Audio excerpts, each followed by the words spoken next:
رمضان میں سب کی بخشش ہو جاتی، سب کی، 4 آدمی نہیں بخشے جاتے، 4 قسم کے مرد عورت۔ اللہ تعالیٰ ہماری حفاظت فرما دے۔ کسی بھائی میں یہ عیب ہے، ابھی سن کے توبہ کر لینا، مستقل شراب پینے والا، رمضان میں بخشش۔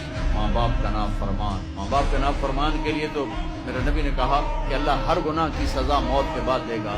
ماں باپ کے نافرمان کو یہیں سے شروع کرے گا اور آگے تک لے کے جائے گا۔ کفر شرک کی سزا بھی موت کے بعد، زنا شراب جوئے کی سزا سود کی موت کے بعد۔ ایک گناہ ماں باپ کی دل آزاری، دل دکھانا، اللہ یہاں سے یہ سزا شروع کرتا ہے اور آخر تک پھر چلاتا ہے۔ میرے نبی سے پوچھا گیا یا رسول اللہ قیامت کب آئے گی؟ آپ نے کہا اللہ کو پتہ ہے، اور کوئی نشانی بتائیں کہ جب ماؤں کو ذلیل کیا جائے گا قیامت آئے گی۔ تیسرا کون ہے؟ رشتہ داروں سے لڑنے والا، قریبی رشتوں سے لڑنے والا اور تعلق توڑنے والا۔ چوتھا کون ہے؟ کینہ رکھنے والا، کینہ۔ ایک ہوتا ہے بغض، ایک ہوتا ہے کینہ۔ بغض کیا ہے؟ کہ مجھے انصر بھائی سے نفرت ہے، یہ بغض۔ اور کینہ کیا ہے؟ کہ میں ان کو نقصان پہنچانا چاہتا ہوں۔ تو یہ 4 برائیاں معاف نہیں ہیں۔ ہاں کوئی توبہ کرے تو سب معاف ہوگا، سب معاف ہوگا، سب معاف ہوگا۔